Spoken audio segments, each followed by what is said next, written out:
Donc, je pense que si on veut avoir des résultats efficaces, ça va être plus simple avec les enfants.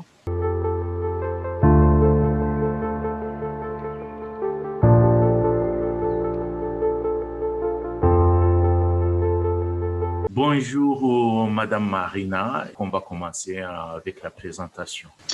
Alors, moi, je suis Marina Nguessan, épouse de Gendre, et je suis une membre active de l'association Acier. Donc, Acier, c'est une association ivoirienne qui milite pour la lutte contre l'insalubrité et la promotion des valeurs civiques. Et Acier veut dire Association des citoyens ivoiriens engagés et responsables.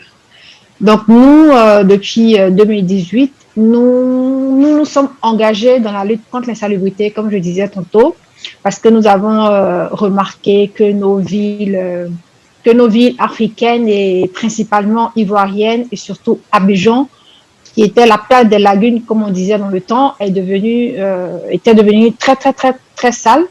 Et tout cela est dû, on va dire, à l'incivisme, parce que les citoyens sont devenus de plus en plus réfractaires au respect de la chose publique, au respect simplement des villes. Donc, tout le monde jette n'importe où et n'importe comment ses ordures, ce qui fait que nos villes sont très, très, très insalubres. Donc, nous, on a voulu essayer à notre manière de régler ce problème en s'engageant de façon bénévole et nettoyer les rues tous les week-ends. On choisissait un site où on nettoie, on vient avec du matériel que nous achetons nous-mêmes parce qu'on le fait de façon bénévole. Donc, on nettoie, on sensibilise la population aux alentours et puis le samedi suivant, on répète la même action. Donc, depuis 3 ans, c'est ce que nous faisons. Et aujourd'hui, nous avons essayé de nous réorganiser pour être un peu plus efficaces parce que ce que nous avons remarqué, c'est que très souvent, les sites sur lesquels on va nettoyer sont recolonisés et redeviennent aussi sales qu'ils ne l'étaient avant. Voilà. Donc, notre lutte aujourd'hui, c'est de lutter contre l'incivisme surtout parce que c'est la raison de toute cette insalubrité dans nos villes. Okay. Alors, voilà un peu. C'est un beau travail. Et maintenant, j'aimerais qu'on essaie vraiment de regarder sous forme de débat et ces problématiques de déchets en Afrique. Vous dites que vous êtes en train de regarder comment vous pouvez améliorer votre manière de travail. Depuis notre dernière interview, est-ce que vous avez essayé de réfléchir sur la nouveauté de votre travail ou bien comment vous pouvez améliorer les choses? C'est quoi? Qu'est-ce que vous avez fait actuellement? Ça, c'est une très bonne question parce que, en effet, depuis la crise du Covid l'année dernière, ça nous avait un peu freiné dans notre élan parce que les rassemblements avaient été interdits, alors que nous, quand on va sur un site pour travailler, très souvent, on est plusieurs. Donc, le fait que ces interdictions avaient été dites, avait ralenti nos actions. Donc, on avait fait une certaine pause et puis réfléchi d'une certaine façon pour voir comment être plus efficace. Parce que déjà, comme je l'expliquais au départ, on fournissait beaucoup d'efforts sur les sites, on nettoyait pendant des heures avec les populations, mais on remarquait que les sites redevenaient sales. C'est vrai qu'il y en a eu où les sites sont restés propres parce que bon, on a été plus ou moins efficace là-bas ou parce que les gens là-bas étaient un peu plus attentifs aux messages qu'on passait. Mais la règle générale ou la remarque générale, c'est que les sites étaient recolonisés. Voilà.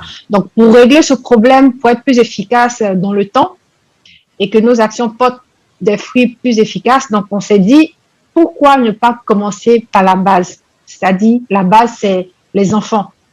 Puisque l'éducation, elle commence au bas âge et c'est avec ce qu'on apprend quand on est petit qu'on grandit et qu'on met en pratique.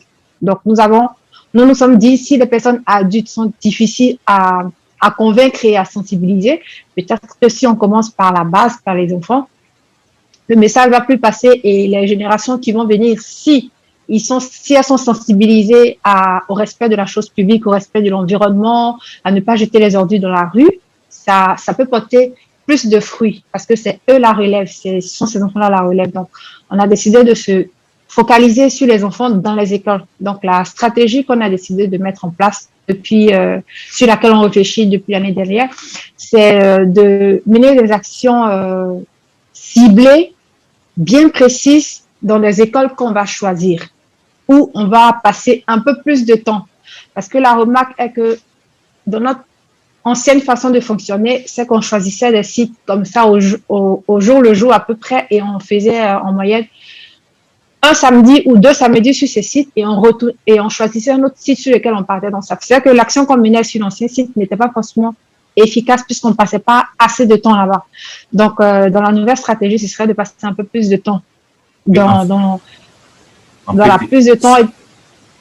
Allez-y. Sans couper la parole, quelque chose qui est très intéressant, en tout cas, parce que dans ce travail que je suis en train de faire pour l'environnement, il y a quelque chose vraiment que je croise toujours, et je donne l'exemple du Burundi, et il y a votre collègue qui est là aussi, qui travaille dans le même domaine, et donc qui est en train aussi de faire comme donc le travail que vous faites, qui m'a dit, nous essayons avec les adultes, ça ne fonctionne pas, ça n'a pas fonctionné, parce qu'on dirait que dans les têtes des adultes, c'est déjà carré, il y a des bureaux qui ont été déjà fermés, qui ne peuvent pas, qu'on ne peut plus réouvrir, mais pour les enfants, ça marche. La dernière fois que j'étais aussi à Zurich, et j'étais dans une réunion avec quelqu'un qui m'a dit, ici en Suisse, nous arrivons à mieux réussir avec les enfants. Je me pose la question aujourd'hui, avec le travail des personnes, des adultes comme nous, qu'est-ce que nous pouvons vraiment, si nous n'arrivons pas à comprendre ce fonctionnement, donc pour réussir quelque chose, qu'est-ce que nous pouvons enseigner à nos enfants si nous n'arrivons pas à faire mieux que les enfants? Je ne sais pas si vous avez la réponse. Qu'est-ce que vous pouvez dire de ça? C'est ce que nous, on va essayer de faire, hein. Parce que je ne peux pas dire aujourd'hui qu'on a la recette magique. On a essayé une méthode, elle ne fonctionne pas très bien, donc on va en essayer une autre en espérant que ça fonctionne. Mais pour ma part, je pense que les enfants, ils sont plus aptes à écouter.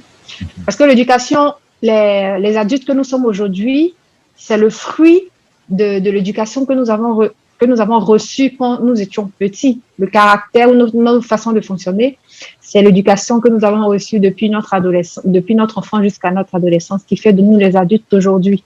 Donc, je pense que si on veut avoir des résultats efficaces, ça va être plus simple avec les enfants. En tout cas, je l'espère. Oui, on espère. Mais en même temps, d'un autre côté aussi, je ne sais pas si ce que je vais dire est plausible ou bien si c'est vrai, mais en tout cas, la remarque que je fais, c'est que dans les pays développés aujourd'hui, on remarque qu'ils sont développés depuis, on va dire, des siècles. La base, c'est les enfants. Parce que quand on regarde en Chine, par exemple, qui était un pays du tiers-monde et aujourd'hui fait partie des grandes puissances, la stratégie qui a été mise en place, c'est l'éducation, et l'éducation, c'est les enfants. Donc, pour avoir une société forte, pour avoir un pays fort, il faut que la qualité de l'éducation qu'on donne aux enfants, en fait, soit de qualité. Et tout ça en fait partie. Donc, dans nos pays africains, on remarque que le système éducatif, le système scolaire, c'est bâclé. Le système, il est pourri, je vais le dire, parce que c'est la vérité. Donc, dans nos pays, en tout cas, moi, la Côte d'Ivoire, ce que je connais, puisqu'on a mené des actions dans des écoles, quand on a commencé à faire notre petite expérience, et la remarque qui est faite, c'est déplorable. Les salles de classe sont insalubres, les enfants sont surchargés dans les classes. Les écoles sont des dépotoirs à ciel ouvert, c'est-à-dire, tu arrives dans l'école, il y a un endroit où on jette tous les ordures qui est à ciel ouvert. En fait, il n'y a pas de poubelle pour recevoir les ordures. Les enfants, souvent, ils font popo là, dans le même endroit. L'école est sale, les salles de classe sont sales. Et dans cet environnement-là, un enfant qui grandit dans un environnement aussi sale tous les jours, puisque l'école, c'est le premier endroit où ils passent une grande partie de leur vie, les enfants. Mais quand ils vont sortir de cet endroit qui est insalubre, ils vont pas être étonnés de retrouver la ville sale. Au contraire, ils vont même la salir, puisque là où ils ont appris, là où ils ont passé toute leur enfance, c'est sale.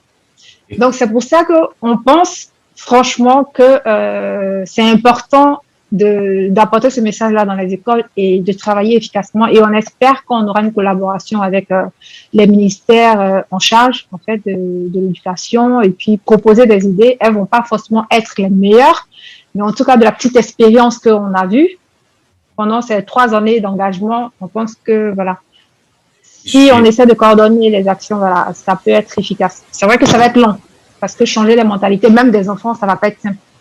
Oui, et la dernière fois, il y a quelques mois, quelques semaines, j'avais aussi une interview avec une dame donc, qui a écrit un livre. Et donc, c'est une conseillère nationale de la Suisse qui a écrit un livre. Zéro déchet en décharge est-il possible? Donc, elle explique comment s'organiser en Afrique, parce que c'est un livre vraiment qu'elle a dédié à l'Afrique. Et vraiment, je dis merci donc à son travail vraiment de qualité qu'elle a fourni pour l'Afrique. Maintenant aussi, elle va aussi laisser son travail de conseillère nationale pour aller s'engager aussi en Afrique contre les déchets en Afrique. Et elle essaie, il y a du boulot. Il y a du boulot. C'est pour ça que même elle m'a dit, oui, vraiment, quand je suis arrivé en Afrique, j'en ai vu des temps de déchets qui augmentent de jour à jour. Et maintenant, elle a dit, il faut que je fasse aussi quelque chose. Et elle va quitter ses fonctions, vraiment, sa fonction qui est noble en Suisse, pour aller s'engager dans le même domaine. Et aujourd'hui, j'aimerais vous poser la question, parce que à partir de ce livre, essaie de détailler comment vraiment trouver les solutions à ces déchets en Afrique. On parle par exemple des déchets qui se décomposent très rapidement, et donc ce qu'on peut utiliser pour le compostage, pour faire des biocarburants. J'aimerais qu'on essaie de réfléchir un tout petit peu s'il y aurait la possibilité de réfléchir dans le passé de l'Afrique. Parce qu'en Afrique, vous savez qu'il y avait des jeunes filles qui nettoyaient, qui balayaient la maison très tôt le matin. Et il y avait des sortes de compost, des trous là où ils allaient jeter les mêmes déchets. Après, on allait prendre tous ces déchets et on allait les amener dans les champs, il fait les engrais. Faire les engrais. Aujourd'hui, je vois qu'il y a beaucoup de pays africains qui vont chercher des engrais aux États-Unis, ailleurs, avec le prix exorbitant. Et en plus, tous ces déchets sont des déchets qui sont vraiment très nocifs pour la terre, le sol. Et puis, ça va polluer aussi de l'eau, ça pollue le sol, ça pollue de l'eau. Et ça a vraiment beaucoup de conséquences, même sur, avec tous ces engrais chimiques, sur le goût de la nourriture et la qualité de ce que nous mangeons aujourd'hui. Essayons d'orienter notre réflexion s'il y aurait la possibilité de créer des composts dans chaque quartier de la ville. Comme ça, vous nettoyez, vous jetez dedans, mais il faut d'abord savoir aussi comment séparer les déchets qui sont compostables et d'autres déchets. Qu'est-ce que vous pensez? Est-ce que ce serait vraiment quelque chose qui serait positif de créer des engrais, de créer des composts dans chaque quartier, là où chaque personne pouvait essayer de jeter tous ces déchets compostables? Mais évidemment, évidemment. En fait, en Afrique, tout est possible. On peut tout faire en Afrique. Mais pourquoi on a toutes les ressources. Pourquoi on n'arrive pas à réfléchir dans le même sens?